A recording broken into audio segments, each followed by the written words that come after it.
The Talksport Fan Network. The ultimate on-demand destination for the UK's best fan-led football podcasts. Want authentic supporter insight on all things Bournemouth? Follow Up the Cherries in all departments on the Talksport Fan Network. Club-dedicated content created by the fans, for the fans. Search Talksport Fan Network.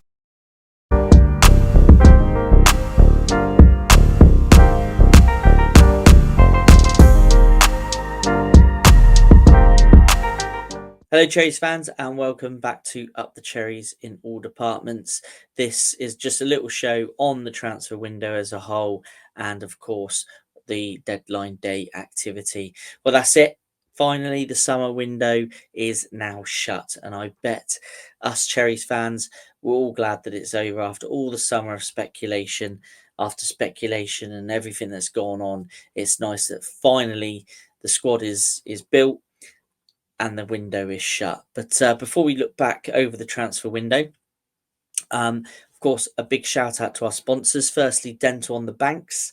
To find out what they can do for you, do please visit their website, dentalonthebanks.co.uk.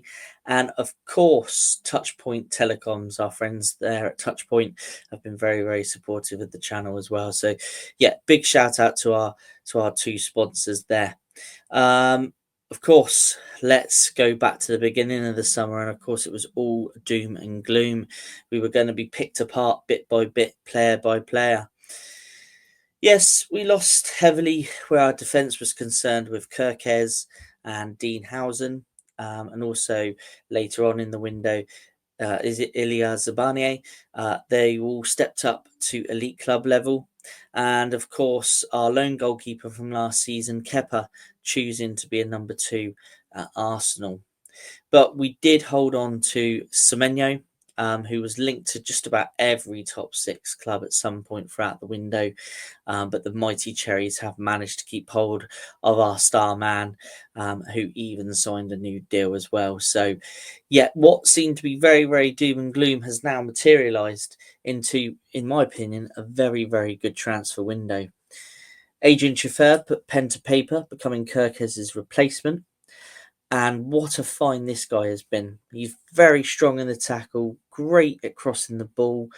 This guy is now even causing so much of a stir that Gary Neville has even named him as one of the players to watch this season. With the disappointment of unfortunately losing Kepa after an excellent season on loan with us and opting to join Arsenal and former captain Neto moving on, the recruitment team strike again by bringing in Chelsea keeper Petrovic. Petrovic has built up a reputation as a reliable last line of defence with sharp reflexes and strong positioning.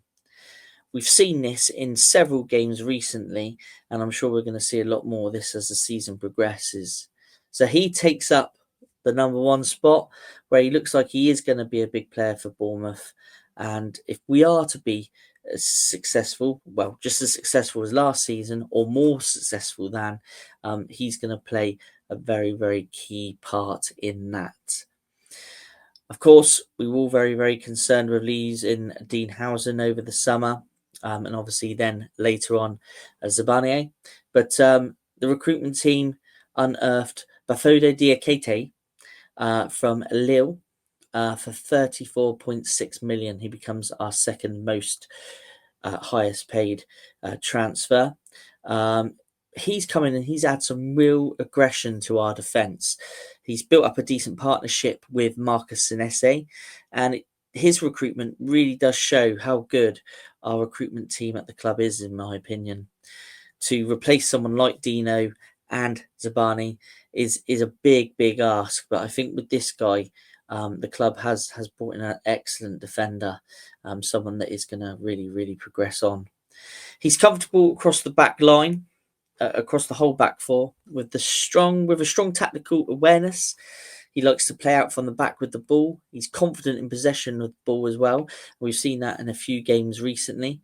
He's quick, he's strong, and he's excellent in aerial duels, especially dangerous on set pieces, which I'm sure we're going to see a lot of this season.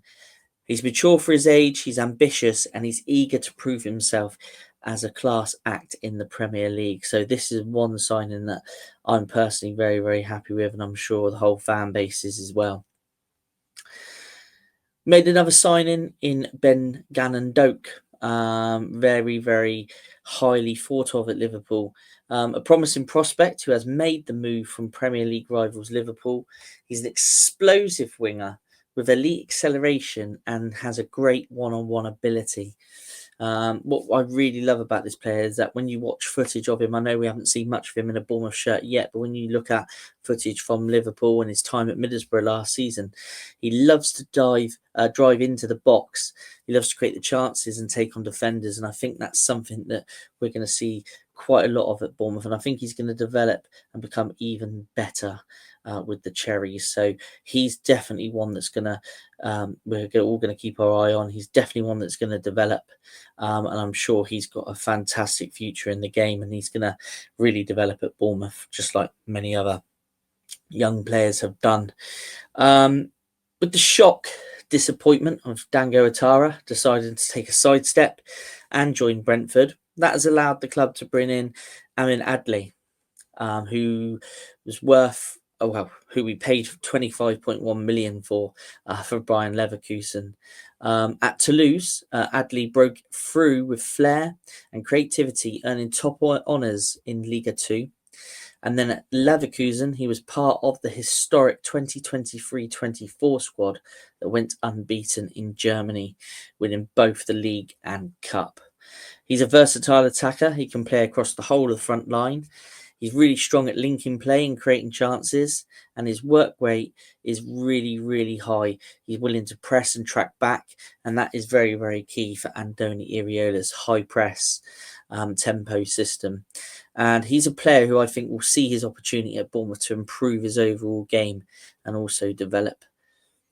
So as we all know how football works, players move on as well with transfer windows. And Ben Winterburn has joined Barnet on loan in a move to gain regular minutes.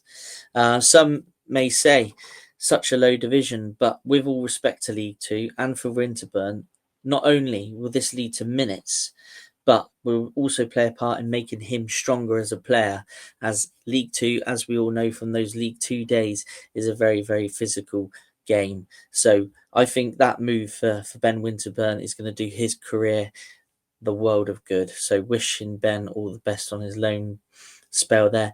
Luis Sinistera, he makes a loan move. A really talented players, but obviously injuries has hampered his progress.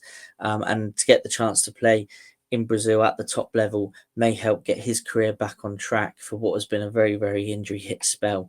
So a great talent. Wish him all the best and hope everything works out well for him and he gets some real good game time out there because he's a real talent of a player.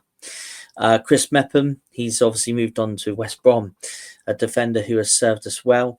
But the move is really key for him, not only just for his career, but also for his international career as well. As we all know, the World Cup next year, if Wales qualify, he's going to want to be in that squad, and to be in that squad, he's going to need to be playing. So obviously at Bournemouth, it doesn't look like he was high up the pecking order, but Championship level, West Brom are getting a really, really good defender there and someone that will really help them push for promotion under Ryan Mason. So yeah, key for him is to get into that Wales squad if they do qualify for the World Cup. So all the best to Meps. Hamid Toure leaves. He joins French side Marseille on loan with an obligation to buy.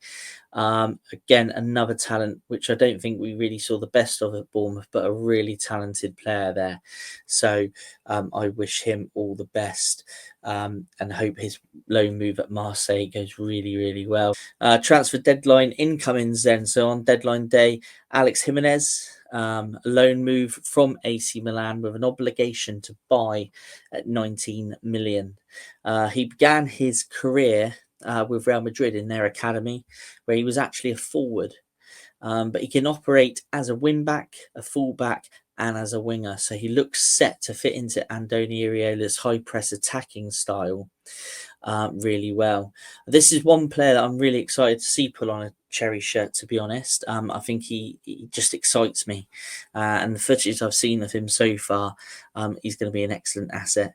I mean, he is still carving out his place among the elite fullbacks, but his professionalism, his positional awareness, his pace, his technical skill will be a massive asset to the Cherry squad this season, and hopefully beyond that as well.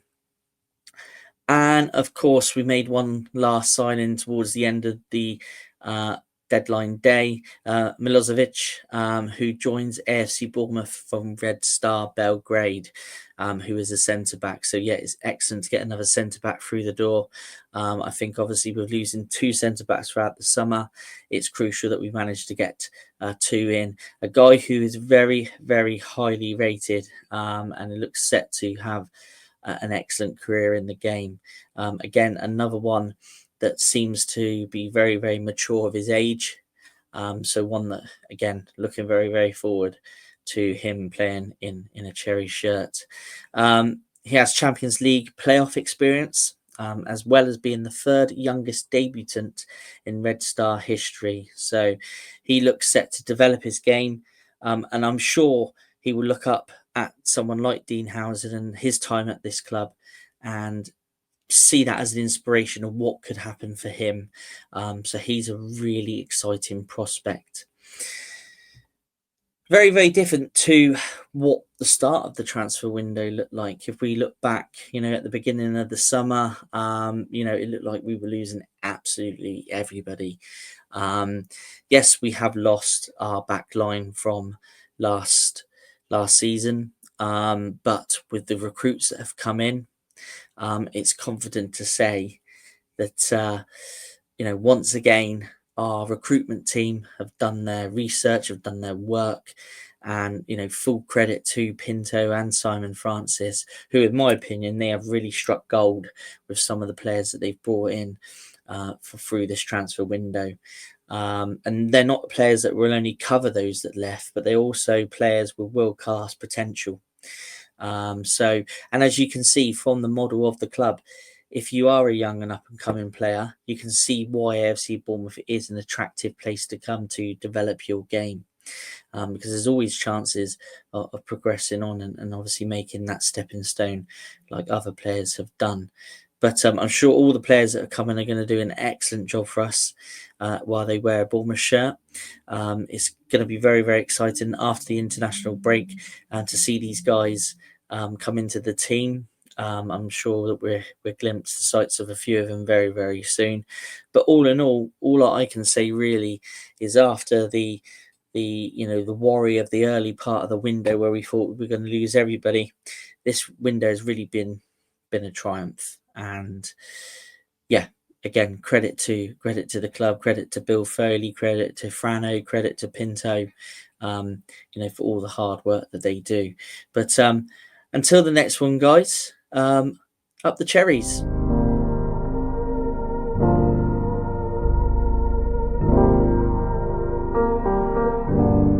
I should be like you, Mel.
Talksport Fan Network. The ultimate on-demand destination for the UK's best fan-led football podcasts. Want authentic supporter insight on all things Bournemouth? Follow Up the Cherries in all departments on the Talksport Fan Network. Club-dedicated content created by the fans, for the fans. Search Talksport Fan Network.